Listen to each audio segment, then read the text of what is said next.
بسم اللہ الرحمن الرحیم۔ آج ہم کپاس کی فصل پر زرعی زہروں کی کیڑوں کے خلاف استعمال کی حکمت عملی پہ بات کریں گے،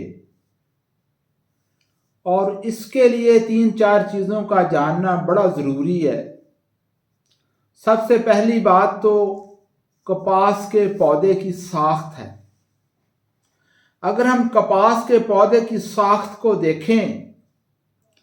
تو قدرت نے ہر پتے کے ساتھ پھول بننے، ڈوڈی بننے اور ٹینڈا تیار ہونے کا عمل رکھا ہے۔ اگر ہم کپاس کے پودے کو بغور دیکھیں تو جہاں ہمیں پھول، ڈوڈی یا ٹینڈا نظر آئے گا، اس کے ساتھ ہمیں ایک پتا نظر آئے گا۔ قدرت نے یہ انتظام اس لیے کیا ہے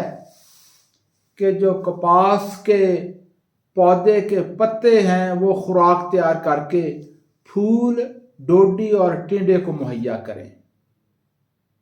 یہ ایک بڑا بنیادی فیکٹر ہے زرعی زہروں کے استعمال کی حکمت عملی کو سمجھنے کے لیے کہ ہم کپاس کے پودے کی ساخت کا جائزہ لیں۔ اس کے ساتھ ساتھ جو دوسرا اہم نقطہ ہے جس کو انڈرسٹینڈ کرنے کی، سمجھنے کی ضرورت ہے، وہ ہے کیڑوں کا حملہ، خاص کر رس چوسنے والے کیڑوں کا حملہ،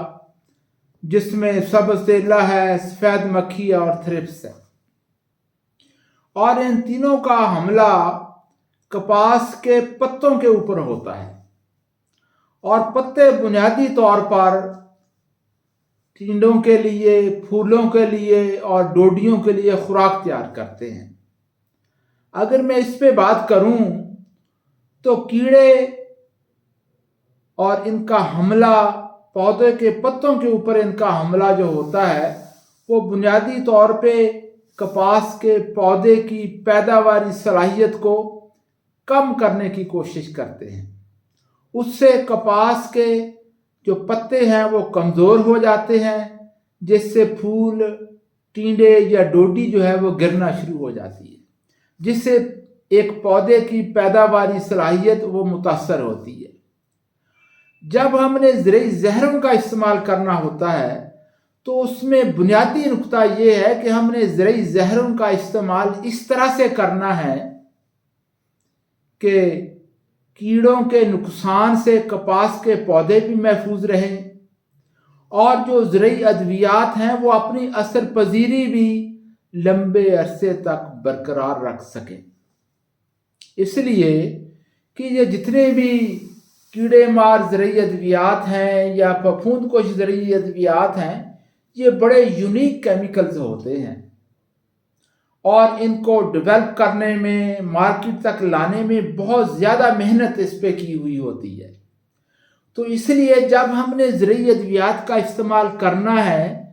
تو بنیادی ذمہ داری ہماری یہ ہے کہ ہم اپنی کپاس کی فصل کو کیڑوں کے نقصان سے بھی محفوظ رکھیں، اور جو زرعی زہریں ہیں ان کی اثر پذیری کو بھی قائم رکھیں۔ اور اس کے لیے جو سب سے اہم نقطہ وہ یہ ہے کہ ہمیں زرعی زہروں کا استعمال کیڑوں کو مارنے کے لیے نہیں کرنا چاہیے،